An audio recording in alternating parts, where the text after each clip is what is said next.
Everyone has their own way of dealing with breast cancer, and mine was to write about the funny side of it. So this is my breast cancer story. Read by Sunny Ormond. Very simply, it's my lump and me.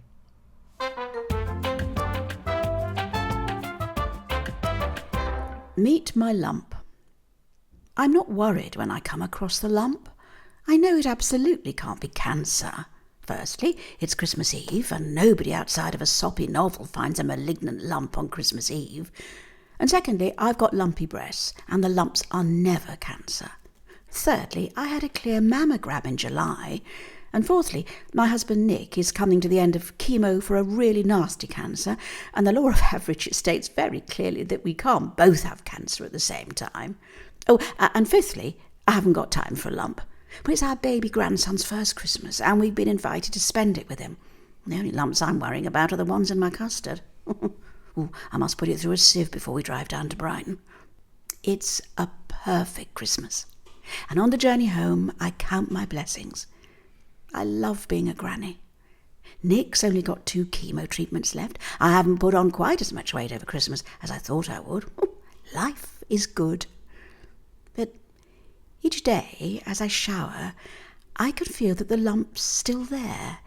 And each day, Nick's suggestion that I call the GP becomes more forceful. Eventually, on New Year's Eve, I crack and phone the surgery.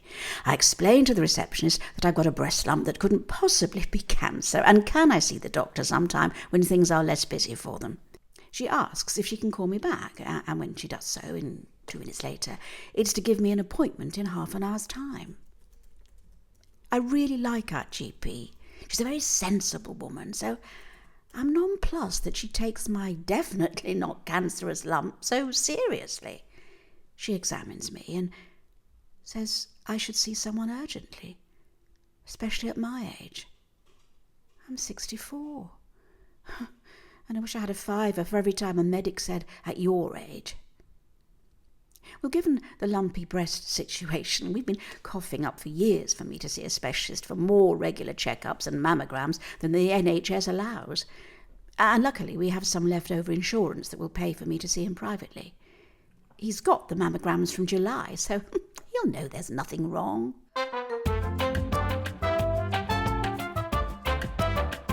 Biopsies. They don't say much when they do ultrasounds, do they? Which is a good thing. It's hard to have an intelligent conversation with someone who's just squirted jelly on your breast, and not in a fun way. But you can tell by the number of measurements they take that there's something going on, and then the real giveaway was that the radiographer, who had been quite brusque at the start, suddenly became kind. She went from, "Oh, put your hand behind your head," to, "Do you think you could squidge a little to the left?" So I knew that something was up, even before they told me that the next stage was a mammogram and some biopsies. I can tell who's had a mammogram, because you've all just winced a bit. For those of you who haven't, let me explain. Your breasts are basically squashed flat between 2 plates of glass, while you try not to A, cry, or B, fall over.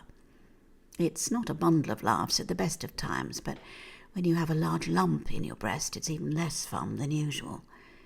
And I'm guessing that for most men, this is hard to imagine. So maybe conjure up a picture of your balls being crushed in a vice, and you'll get the idea. Well, then it was back to the ultrasound room for the biopsies. And the 4th time that morning, I'd undressed and shown my breasts to a complete stranger. I'll gloss over the biopsy procedure. It didn't hurt thanks to the anaesthetic, but the bruising was incredible. If it had been any other part of my body, I'd have photographed it and put it on Facebook, and it was surprisingly disappointing not to be able to show people my war wounds. Diagnosis. Next week, it was back to the consultant, who confirmed that it was cancer. But the important part, it was treatable and curable. The treatment would be a mastectomy and a reconstruction, all done at the same time. And afterwards, I could be treated with tablets instead of chemo or radiotherapy. Bingo! As cancers go, this was a pretty good one. So I was in a surprisingly good mood as I got undressed behind the consulting room curtain yet again. Do you know, I'm curious as to how doctors know the precise moment you're undressed. Maybe they have CCTV. Or anyhow, he swished round the curtain and had a good stare. His next statement got my back up. Well, you've got a lot of fat round your belly, he observed. Pull your jeans down. Years of assertiveness training proved to have been a complete waste of money, as I complied immediately, barely choking out the word why as I did so. He had a bit of a prod and then told me to get dressed again while he disappeared round the other side of the curtain. You'd think I'd have been a dab hand at getting dressed in consulting rooms after all the practice I was getting, but I got my earring caught up in my camisole, and when I finally emerged, I was flustered and had my head tipped down to the left so as not to rip my earlobe. I can put an implant in, he said, disregarding my rather bizarre posture. But it's never easy with breasts your size. Well, this was a shock to me, as I remember seeing Eurotrash in the 90s, when the technology was a lot less sophisticated and there were implants you could poke people's eyes out with. But because you have a lot of belly fat, gee, thanks, we can look at removing the fat from your belly and using that to make a new breast. Well, I perked up then, because let's face it, if you're going to have a cancer, having one that gives you a free tummy tuck is pretty much hitting the jackpot. I nodded my head so vigorously that my earring broke free of my vest and I nearly got whiplash. You'll need a consultation with my colleague. He's a plastic surgeon and he does the reconstruction so that he can assess whether you're suitable for it. He'll be able to see you tomorrow.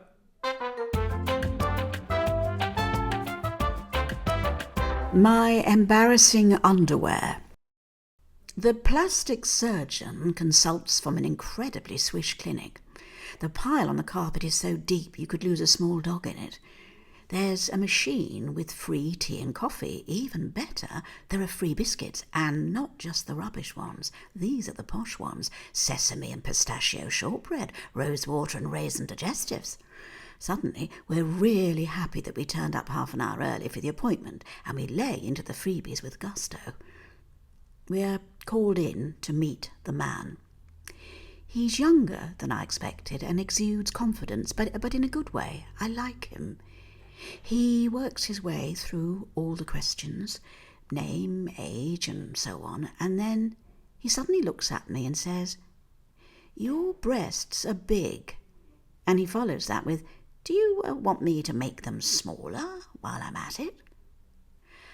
I still had my head in cancer territory, so it was quite a jolt to consider whether I was up for total breast remodelling. I looked at Nick to see if he was rubbing his hands with glee and thinking, yes, but he looked as befuddled as I felt. I thought for a minute and said tentatively, "I quite like them as they are." I found his reply of, "Are you sure?" rather wounding. Anyhow, we then moved on to letting the dog see the rabbit. I was back behind the curtain, but this time there was a nurse who carefully folded and placed my discarded clothing over her arm like Manuel from Fawlty Towers with a napkin, thereby contrasting the whiter than white of her uniform with the somewhat dingy white of my bra. You see, this is something no one tells you about breast cancer, the stress of having to dig out underwear that's not on the wrong end of the grayscale. Well, it didn't seem a good idea to buy more bras, but on the other hand, this was probably the 10th time I'd taken my clothes off in a medical setting, and it was painfully obvious that my underwear was more in need of treatment than I was.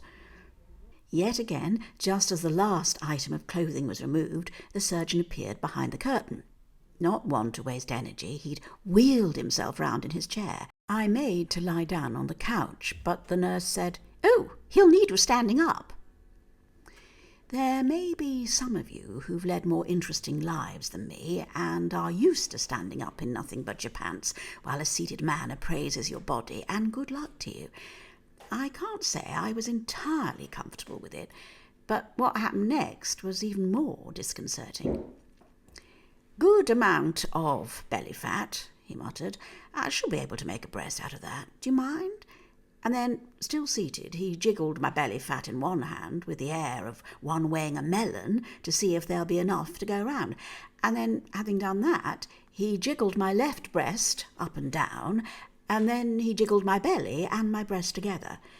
I felt I'd rather let him down by not having tassels attached.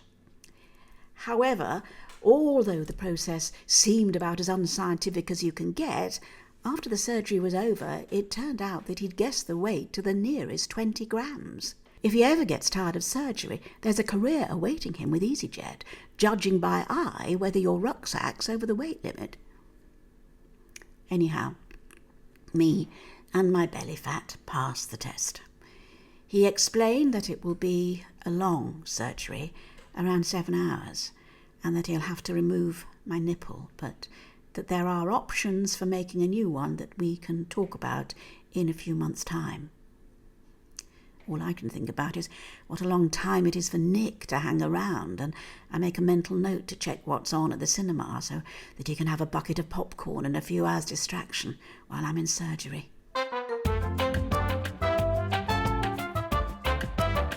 Scans. Before the surgery, the doctors need me to have some scans. You wouldn't believe how many different types of scan there are, all with weird acronyms, and most of them requiring you to lie stock still on a trolley, arms at your sides, and then get wheeled into a coffin-like contraption which has been specifically designed to induce claustrophobia. Pretty much all of the scans involve taking off clothes and putting on a hospital gown, which, after all this practice, I still can't reach round to tie up at the back in a way that preserves the tiny shred of modesty I have remaining. Some require you to remove metal objects like earrings, and once you're in the scanner, there's no space to move, so when the thought arises, "Oh, did I take that earring out?" you can't reach up to feel it, and all you can do is wait to see whether it and parts of your earlobe are whooshed up out of your body by the magnetic force of the scanner. After the PET scan, there's a special lavatory to use if you need it, and you have to avoid contact with babies and pregnant women as you are mildly radioactive. I don't know what happens if you go home on the bus and someone of childbearing age sits next to you. I can't think of a safe way to ask a complete stranger if they might be pregnant. For the bone density scan, I start getting undressed, as usual, and am stopped in the nick of time by the horrified radiographer who explains that this one is done fully clothed. Well, this brings on the worst kind of hot flush, and he must think he's scanning an oversized bag of beetroots. The results always take several days to arrive, and, well, if I'm honest, I don't really understand them when they do. These days, doctors want to show you the scans as if they make any sense to anyone who doesn't owe 50 grand to the student loan company. There's no point asking questions, as it only reveals your total ignorance of anatomy. When my husband was shown his chest x-ray, the only thing he could see was the massive shadow on his lung, and he missed everything the doctor told him as he waited to be told how long he had to live. Eventually he asked what it was, and the doctor sighed and said, "It's your heart, Mr. James." Well, unwilling to suffer a similar humiliation, I devise a good question, which is there anything I need to worry about? And provided the answer is no, which it almost always is, I let the detail wash over me. Anal swab. A couple of days before the surgery, I have a pre-op appointment. A nice nurse calls us into her office, and we exchange pleasantries before lying down on the couch so she can do an ECG. This involves sticking small pads to various parts of your chest and breasts so they can check your heart function. The sticky stuff on those small pads is unbelievably strong, so when the nurse finishes and starts to pull them off, it feels like she's doing the mastectomy there and then. And I'm left with bright red circles all over my chest, as if I'd been used as a tray for half a dozen very hot mugs of tea. And next, she takes my blood pressure, which does its usual trick at the sight of a white coat and ramps up to silly levels. She ticks and mutters, but I promise her that my blood pressure will be fine on the day. And she says that if it isn't, they won't be able to operate. And it goes up another 20 points. And just as I think we're all done, she says she needs to get swabs from me to test for MRSA. She bungs a freakily large cotton bud up my nose and wiggles it round somewhere near my frontal lobe. She puts it in a sealed bag while I try to deal with a massive stream of snot that she's disturbed in my right nostril. As I reach for my coat, she says, "Trousers and underwear down." And yet again I find myself whipping my kit off like a remand prisoner. "Turn round," she says. "Put your hands on the desk and bend down." I'm convinced my thinking about remand prisoners has made me invent this, so I ask her to say it again. "I need you to bend down for the second MRSA swab," she says, somewhat huffily. Seeing my bewildered face, she elucidates, "The anal swab." Now, this is a private hospital and boasts among its clientele crowned heads of Europe and proper celebrities, not just the ones you see falling over outside nightclubs in Take a Break, but real Hollywood A-listers. I mean, would she get a theatrical dame to bend over while she pokes a giant cotton swab round her bottom? Would she treat a Scandinavian monarch like an extra from Orange is the New Black? Or, as I suspect, am I the material for the Christmas party outtakes film? "Oh, you told her to do what, Mary? And she did." Cue hysterical laughter all round. So I now add to my list of worries whether my blood pressure will be okay on the day, whether I've got MRSA of the backside, and whether the entire hospital staff are going to be laughing at my bum on Christmas Eve. Anxious about whether this really is a genuine medical procedure, I Google anal swab when I get home. Well, this is a monumental mistake, as there is nothing remotely medical about the pages that come up, and I have to lie down with a gin and tonic and a large bag of Maltesers to get over the shock.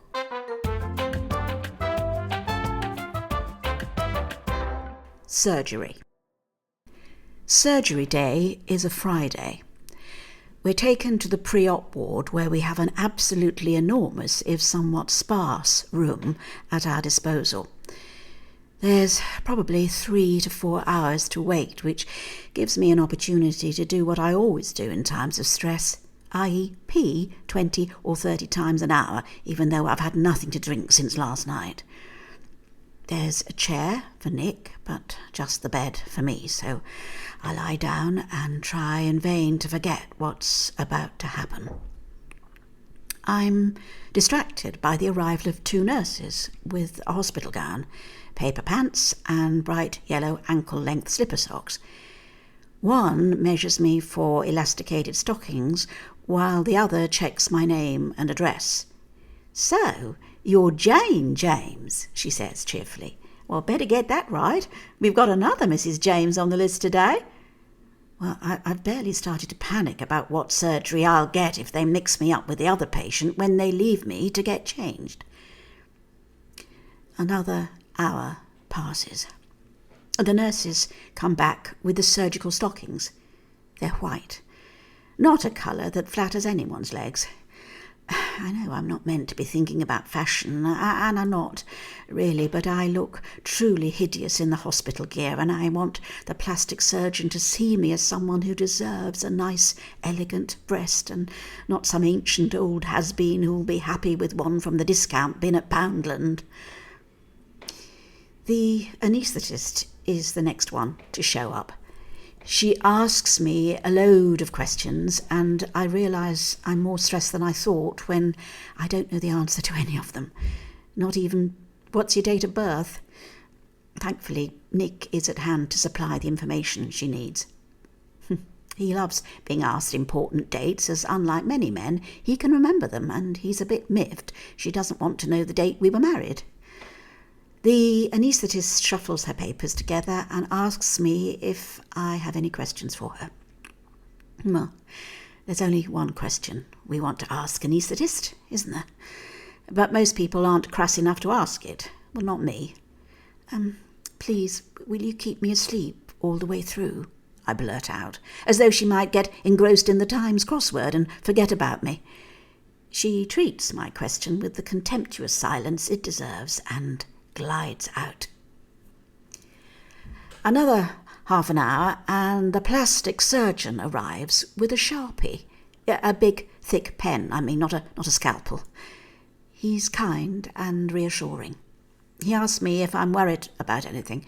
Well, the obvious answer to that is, of course, I'm sodding well am, but I play it cool and tell him everything's fine. He says he needs to mark me up, which I take at first to be some process of scoring my mental capacity after the anaesthetist visit. But no, he pulls out a stool from underneath the bed, sits on it, wields the Sharpie, and asks me to drop the gown. He then draws on me. It's a very peculiar experience. He stares at me, draws lines on me, stares, draws lines, and repeats the process until my breast and torso are covered in thick blue marks. And when he's finished, he says cheerfully, "All done." And despite the fact that only one breast has lines on it, I ask him if he'll draw a large arrow pointing at it just in case. He laughs, but not unkindly, and draws a huge arrow. I ask him what the other Mrs. James is having done, and he says it's a nose job. I know it's important to get the cancer out, but if they gave me a new nose by mistake as well, I wouldn't be suing them. I'm just about to go for yet another wee when the nurses roll up again and tell me it's time to go. I expected to be wheeled into the anaesthetic room on a trolley, but no, I have to walk there. Luckily, it's not very far, as the hospital gown wafts open at the back and the paper pants leave little to the imagination. We get to the anaesthetics room, and as I inhale the scent of anaesthetic gases and Dettol, my blood pressure hits stratospheric levels. The anaesthetic assistant checks my details, and I feel obliged to tell him that I'm here for a mastectomy and not a nose job, which clearly confuses the life out of him, and he flicks through my notes, possibly checking for evidence of senility. He asks what I'd usually be doing on a Friday, presumably to check if I know what day it is, and thankfully we get into a discussion about food banks, during which I'm able to demonstrate that I have a few brain cells, and he inserts the cannula without me noticing. I'm halfway through my lecture on the difficulty of finding use-by dates on sardine cans when he says that the anaesthetic is going in, and that's it.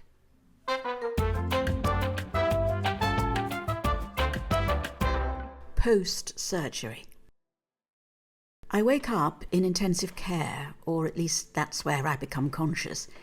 Apparently, I had a whole conversation with Nick in post-op recovery, but I don't remember it. He reassures me that yes, they removed the breast. Yes, they removed the right one, which sends me into a major panic. The right one? They were meant to take the left. He patiently corrects his previous statement and says they've removed the correct one. And yes, they've taken the fat from my belly and turned it into a new breast. They've had to remove a few lymph nodes, which is bad news, but only 3 or 4, which is good news. All is well. And I do feel well, considering I've had a 7.5-hour surgery. I text a few people, wheedle a cheese sandwich and a cup of tea out of the intensive care nurse and wolf them down. Just as I'm thinking of reaching for my Kindle, I'm presented with a little pot of tablets, which I swallow obediently and then crash out for an hour. I had imagined that the surgeon would excavate the fat from my stomach, roll it into a ball like plasticine, and then insert it into the leftover skin. But apparently it's not as simple as that. He's had to plumb in a really complicated blood supply, and that needs to be checked every hour for the next 48 hours with a machine that makes a noise like a Geiger counter. I find this quite disturbing, but the other patient in intensive care, who is only a curtain away from me and is woken up every 60 minutes by what sounds like a bomb disposal team, considers it a personal attack on his well-being, and I don't altogether blame him. So every time the blood supply is checked, I not only get the noise from the machine, but also a rant from the man next door, who complains bitterly that he's paid a fortune for private treatment and he might as well be in the effing NHS. Well, when morning comes, I have barely eaten my muesli before the decision is made that I'm well enough to be transferred to the ward. They say ward, but what they mean is a room big enough to hold a party in and an ensuite bathroom. there is not only a menu waiting for me, but also a wine list, which seems like a strange thing to offer someone who's self-administering morphine.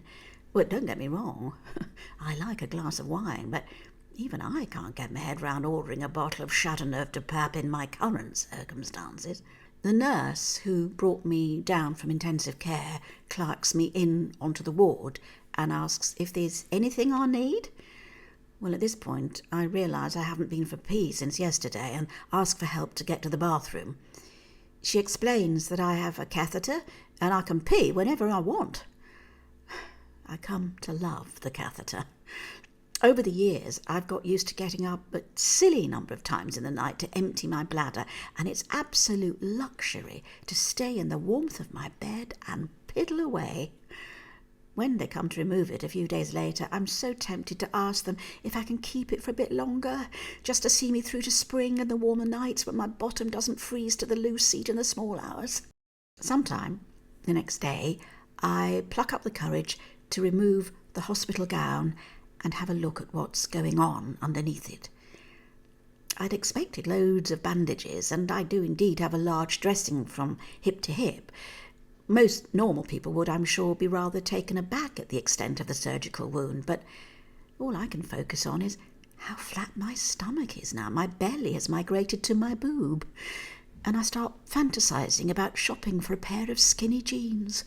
And then I notice that my left breast is covered in what looks like cling film.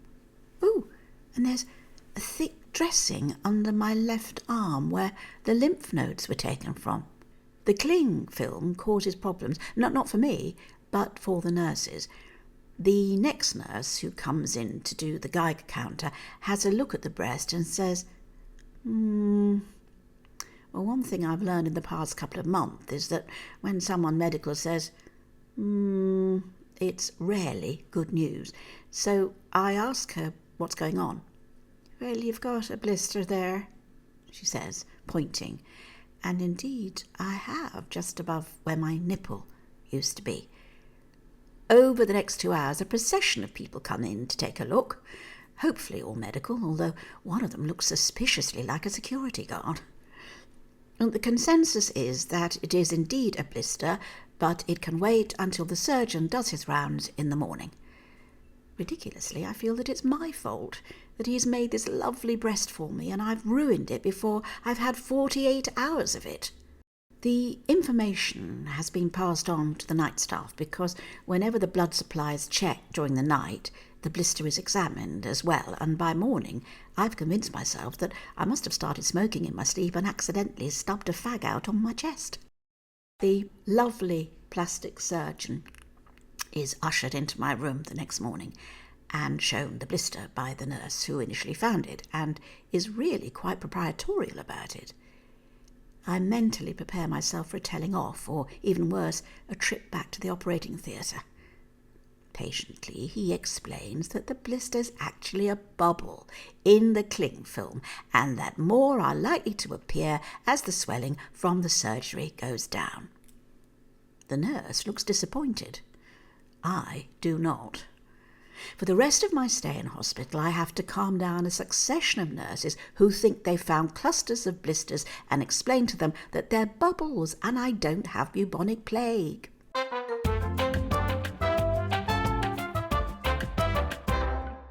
Constipation.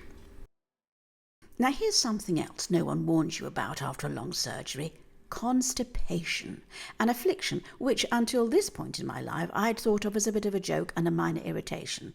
But lest you should ever be anaesthetised for hours and then fed lots of lovely opioid drugs as painkillers, pin back your ears because this information will be useful. Demand suppositories. Now. They will try to fob you off with all bran and prune juice, but they could serve it in a horse trough and make you eat the lot in one sitting and it still wouldn't be up to the job. Get them to shove the magic bullet up your bottom and save yourself all the chewing. I say this as someone who's always been reticent to discuss the process of pooing. But you've no idea what you can be driven to when it feels like a quantity of house bricks are lodged in your descending colon. And when you've had major abdominal surgery and you're worried that even coughing might split your stitches, well, this is no time for delicacy. After 3 days, I grabbed one of the nurses by the arm, I cried all over her, begged her to do the deed, and wept my thanks when she did. And this is very important. When they've done it and they say, "Don't leave your room, it'll work in 20 minutes," they mean it. It's no time to go for a wander down the corridor, especially when you've got limited mobility. I have never been so grateful for an ensuite bathroom.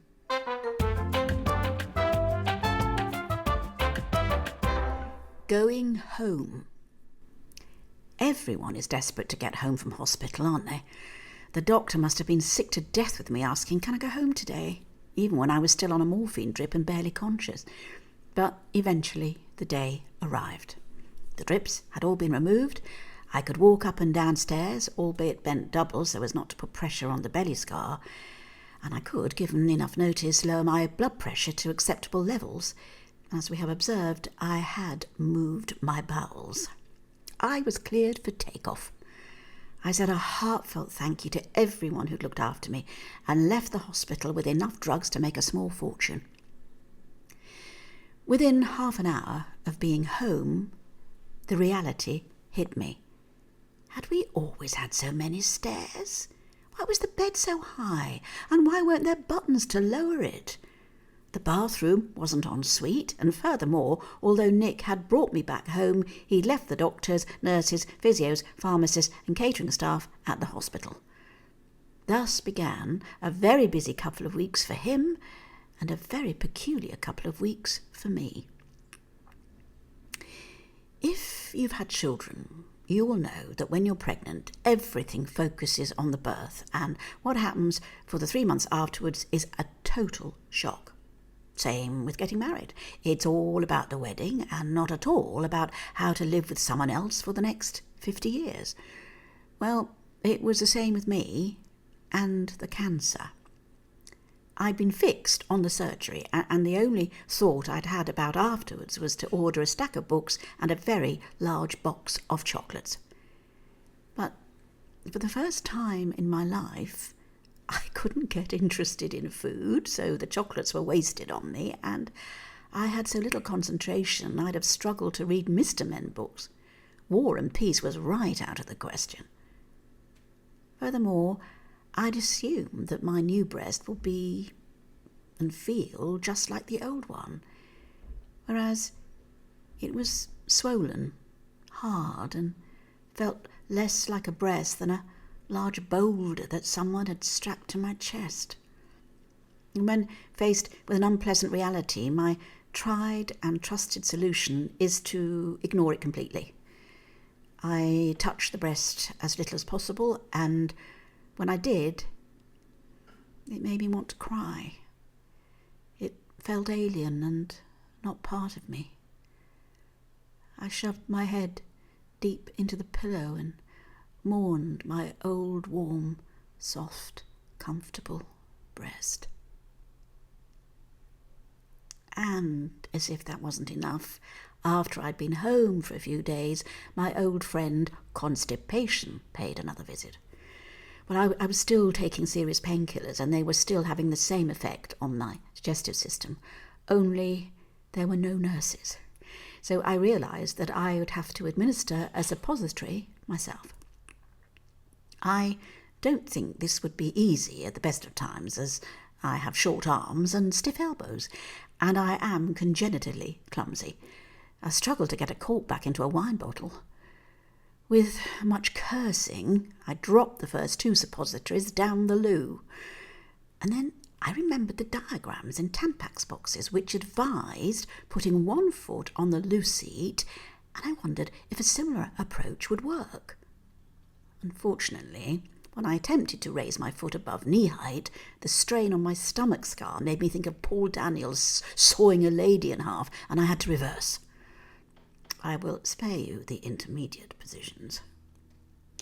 I ended up in a very inelegant squat with my pelvis tipped forward and my back resting against the side of the bath, and finally hit the bullseye. The lesson to take from this is that you should befriend a nurse in the weeks before surgery and invite her over for tea on discharge date +3. I promise you, you will be over the moon to see her.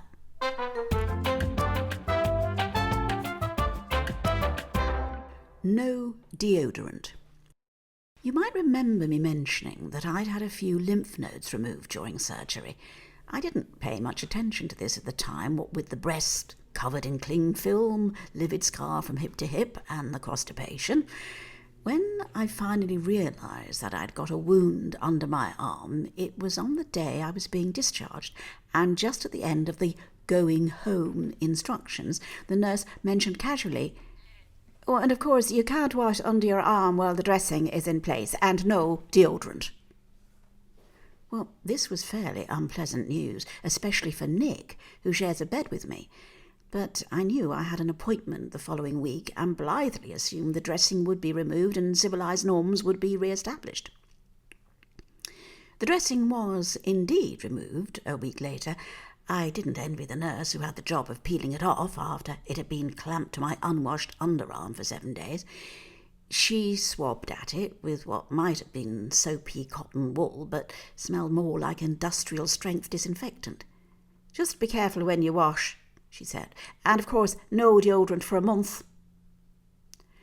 Thus began a very disagreeable 4 weeks for me, and I imagine anyone who came anywhere near me. For the first 2 weeks I was at home with very few visitors. I dug out an ancient bottle of perfume that Nick had begged me not to wear because it was so overpowering it killed flies at 20 paces, and doused myself in it liberally before anyone crossed the threshold. Things were more difficult when I started to venture out into the world, and public transport was a nightmare. On trains with double seats, I tried to get the window seat on the left so that the malodorous armpit was furthest away from any poor soul who might take the seat next to me. But I still had to grit my teeth to stop myself from launching into an explanation and apology to anyone within spitting distance. Thank goodness it was winter, and I was able to wear many layers. I don't know how I'd have been able to navigate summer and short-sleeved, or worse still, sleeveless tops. Especially as shaving under my left arm was completely out of the question too.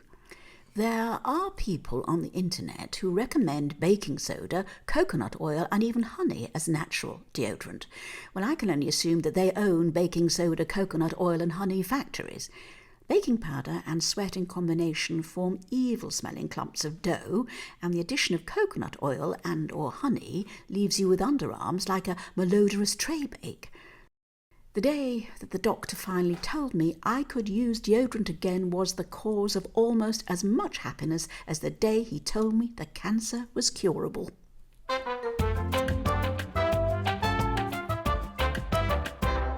Bras. Faced with a 7-hour cancer surgery, most normal people would, I'm sure, be focusing on whether it would be successful, whether all the tumour would be removed and how long the recovery period would be. Well, when the lovely specialist breast nurse sat me down before surgery and asked if I had any worries, the only thing on my mind was how and when I'd be able to get a bra to wear post-op. She looked slightly startled, but she must have taken it on board as she came to visit me on day 4 in hospital, and I was massively excited to see that she was carrying bra boxes. I can't say that the contents would feature in a Victoria's Secrets catalogue, but a bra's a bra. They were all black. She knew all too well about my inability to keep my whites white. The one we settled on was vast and the unsexiest thing on the planet, with the exception of me. But it did at least hold things in place. And it was a front loader, which was a great relief, as my left arm barely reached down to my side, let alone round my back. I wore it night and day for nearly a month. Whenever it went in the washing machine, I was like a traumatised toddler separated from its fitted teddy by the horror of the 60-degree cycle. And then I got edema, which sounds like an intestinal problem, but is actually swelling of soft tissue, which happens when the lymph nodes aren't draining properly, which mine weren't, on account of several of them having been removed some weeks earlier. I was referred to a physiotherapist specialising in edema, and that's how I came to spend several months having my breast massaged once a week by a very nice lady in Harley Street, which wasn't as much fun as it sounds. As I explained, I'd been dealing with the distressing unfamiliarity of my new breast by ignoring it. So I was very ill-prepared for someone else touching it. It was deeply unpleasant, and I spent most of the first session curled up on her couch in the fetal position while she tried to stop me hyperventilating. I was just beginning to relax when the session was over, and as I started to get dressed, she whipped my bra out of my hands and said very firmly, "No bra for you." Now, I haven't been in public without a bra since 1966, and the thought of doing so now was very unappealing. I'm not built for braless living. Forget running for a bus, even brisk walking was likely to result in bruising. And I was mentally running through the journey home and thanking God I had a big coat with me when she said, "But don't worry, you're only for 3 months or so." And I realised that she hadn't been talking about something that was just for today, but a way of life that was going to take me out of sweater season and into T-shirts and cotton. In vain did I plead with her. She was adamant that bras would constrict the area with the swelling, and that would make it a great deal worse. So, here I was at the age of 64, condemned to walk the earth with no deodorant and no bra either. It's interesting what signs of civilization we internalise. For some people, it's the rules of cricket, or Radio 4, or central heating. For me, it was the right to shop in Sainsbury's without a whiffy armpit and bosoms that reached my navel. But she was right.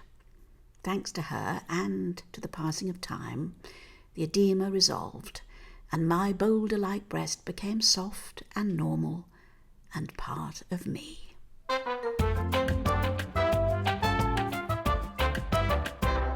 New nipple. Just about 11 months after the surgery, I had the last piece of cosmetic work done. I've always hankered after a tattoo. I made it to a seaside tattoo parlour with a friend once, but when we got there, he remembered he was frightened of needles and almost passed out in the waiting room, so I had to practically carry him back to the car, and that was that. Well, as my weight has changed over the years, I've been rather grateful to him, as the graceful dolphin I'd planned to have etched on my hip would have looked more like a blue whale by now. So I didn't expect that I'd be having my first tattoo in my mid-60s, let alone that it would be a nipple. When the plastic surgeon first mentioned this as an option, I had visions of walking into the tattoo parlour off the high street, and that was a thoroughly disagreeable prospect.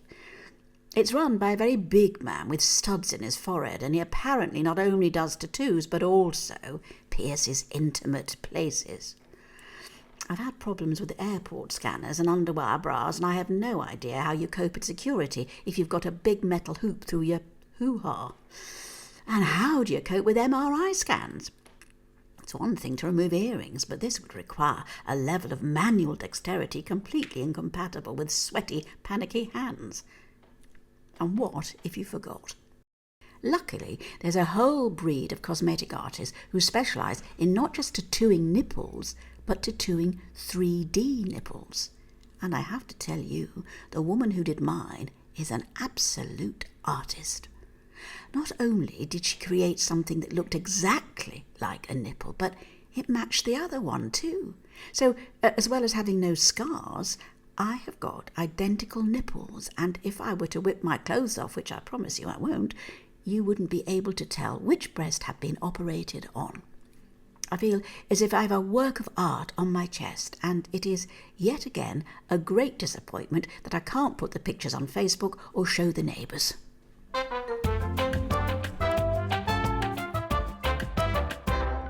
What I've learned. All this happened in 2019, and since then I've got on with living my life and giving thanks that I didn't have breast cancer during the pandemic. In fact, I've pretty much forgotten that I had breast cancer at all. The scars have faded, my routine checkups have all been fine, and I've bought a beautiful new pair of skinny jeans. I've talked to women who've been treated in different hospitals and different parts of the country, and our experiences have been remarkably similar. We almost all had kind doctors, and every one of us had wonderful specialist breast care nurses who looked after us with so much fellow feeling and compassion. I still miss mine. And this is what I've learned. Firstly, invest in some underwear that you keep for best and save it for the medics. Secondly, lots of self-help books and courses teach you to be grateful for the important things in life, and they're right. I'm grateful for so many things I took for granted before. Thirdly, 1 in 8 women get breast cancer at some point in their lives. For some, it will be fatal, and those are the ones that we hear most about. For most women, like me, it's treatable and curable, and that's worth remembering in case it happens to you. And finally, never ever Google anal swab.